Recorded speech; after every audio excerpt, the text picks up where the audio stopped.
In geology, a fault is a planar fracture, a discontinuity in a volume of rock, across which there has been significant displacement as a result of rock mass movement. Large faults within the Earth's crust result from the action of plate tectonic forces, with the largest forming the boundaries between the plates, such as subduction zones, are transform faults. Energy release associated with rapid movement on active faults is the cause of most earthquakes. A fault plane is the plane that represents the fracture surface of a fault. A fault trace, a fault line, is the intersection of a fault plane with the ground surface. A fault trace is also the line commonly plotted on geologic maps to represent a fault. Since faults do not usually consist of a single, clean fracture, geologists use the term fault zone when referring to the zone of complex deformation associated with the fault plane. The two sides of a non-vertical fault are known as the hanging wall and footwall. By definition, the hanging wall occurs above the fault plane and the footwall occurs below the fault.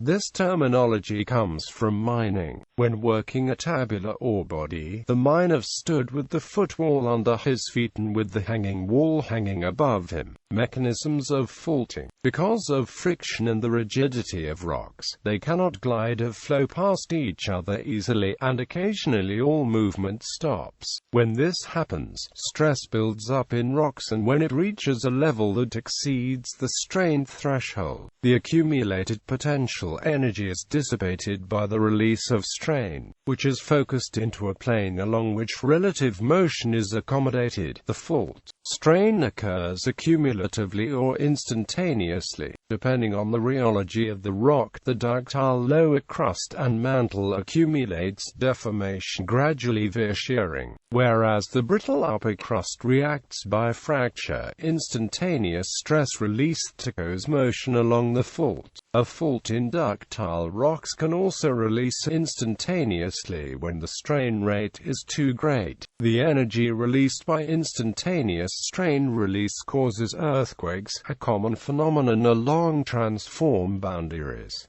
Slip, heave, throw. Slip is defined as the relative movement of geological features present on either side of a fault plane, and is a displacement vector. A fault's sense of slip is defined as the relative motion of the rock on each side of the fault with respect to the other side. In measuring the horizontal or vertical separation, the throw of the fault is the vertical component of the dip separation, and the heave of the fault is the horizontal component. As in throw up and heave out, the vector of slip can be qualitatively assessed by studying any drag folding of strata, which may be visible on either side of the fault. The direction and magnitude of heave and throw can be measured only by finding common intersection points on either side of the fault. In practice, it is usually only possible to find the slip direction of faults, and an approximation of the heave and throw vector.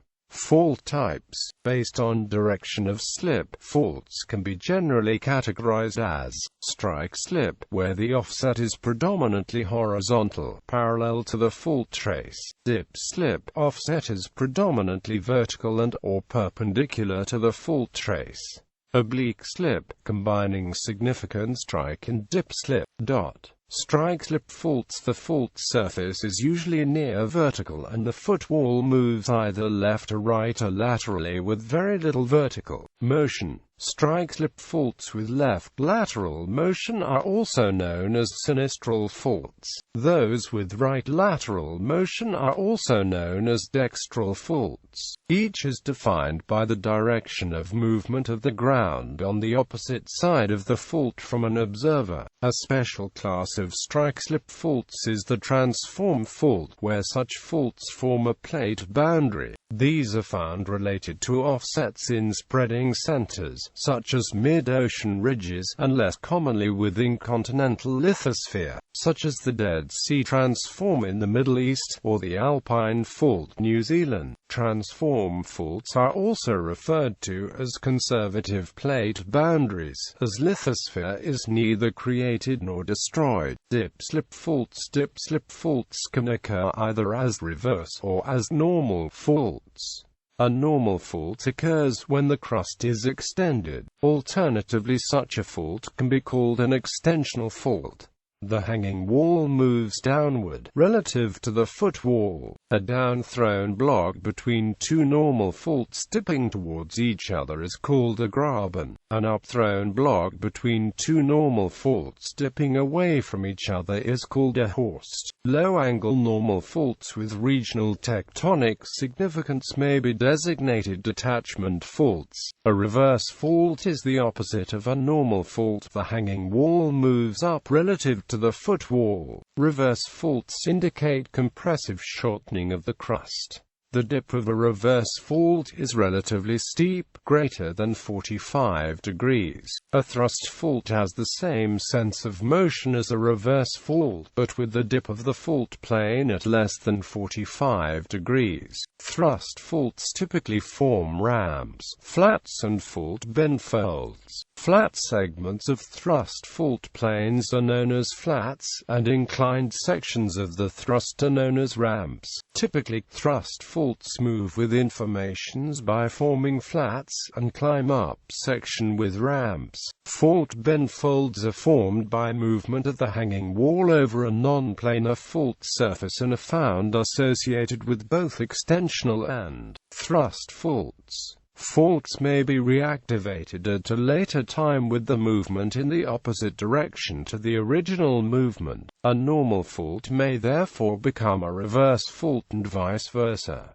Thrust faults form naps and klippen in the large thrust belts. Subduction zones are a special class of thrusts that form the largest faults on Earth and give rise to the largest earthquakes. Oblique slip faults.A fault which has a component of dip slip and a component of strike slip is termed an oblique slip fault. Nearly all faults will have some component of both dip slip and strike slip, so defining a fault as oblique requires both dip and strike components to be measurable and significant. Some oblique faults occur within transtensional and transpressional regimes. Others occur where the direction of extension or shortening changes during the deformation, but the earlier formed faults remained active. The head angle is defined as the complement of the dip angle. It is the angle between the fault plane and the vertical plane that strikes parallel to the fault.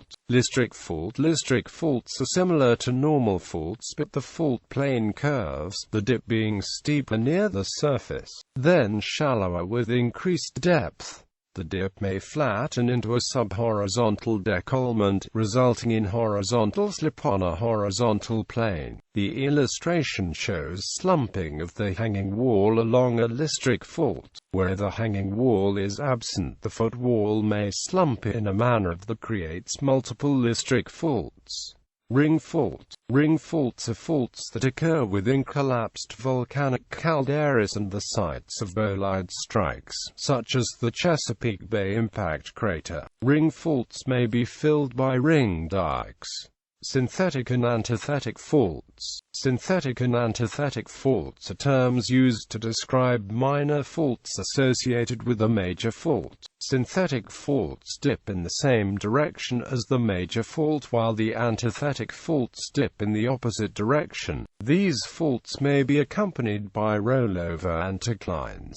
Fault rock. All faults have a measurable thickness, made up of deformed rock characteristic of the level in the crust where the faulting happened, of the rock types affected by the fault, and of the presence and nature of any mineralizing fluids. Fault rocks are classified by the textures and the implied mechanism of deformation. A fault that passes through different levels of the lithosphere will have many different types of fault rock developed along its surface. Continued dip-slip displacement tends to juxtapose fault rocks characteristic of different crustal levels, with varying degrees of overprinting. This effect is particularly clear in the case of detachment faults and major thrust faults. The main types of fault rock include cataclassite, a fault rock which is cohesive with a poorly developed or absent planar fabric, or which is incohesive, characterized by generally angular clasts and rock fragments in a finer-grained matrix of similar composition. Tectonic, a fault breccia, a medium to coarse-grained cataclassite containing an GT 30% visible fragments. Fault gouge, an incohesive clay-rich fine to ultra-fine-grained cataclassite, which may possess a planar fabric and containing an LT 30% visible fragments. Rock clasts may be present. Clay smear, clay-rich fault gouge formed in sedimentary sequences containing clay-rich layers which are strongly deformed and sheared into the fault gouge. Myelinite, a fault rock which is cohesive and characterized by a well-developed planar fabric resulting from tectonic reduction of grain size, and commonly containing rounded porphyroclasts and rock fragments of similar composition to minerals in the matrix. Pseudo-tachylite, ultra-fine-grained glassy-looking material, usually black and flinty in appearance, occurring as thin planar veins, injection veins, or as a matrix to pseudo-conglomerates of breccias, which infills dilation fractures in the host rock. Impacts on structures and people. In geotechnical engineering, a fault often forms a discontinuity that may have a large influence on the mechanical behavior of soil and rock masses. For example, tunnel, foundation, or slope construction, the level of a fault's activity can be critical for locating buildings, tanks, and pipelines and assessing the seismic shaking and tsunami hazard to infrastructure and people in the vicinity. In California, for example, new building construction has been prohibited directly on or near faults that have moved within the Holocene epoch of the Earth's geological history. Also, faults that have shown movement during the Holocene plus Pleistocene epochs may receive consideration, especially for critical structures such as power plants, dams, hospitals, and schools. Geologists assess a fault's age by studying soil features seen in shallow excavations and geomorphology seen in aerial photographs. Subsurface clues include shears and the relationships to carbonate nodules, eroded clay, and iron oxide mineralization in the case of older soil, and lack of such signs in the case of younger soil. Radiocarbon dating of organic material buried next to or over a fault shear is often critical in distinguishing active from inactive faults. From such relationships, paleoseismologists can estimate the sizes of past earthquakes over the past several hundred years, and develop rough projections of future fault activity.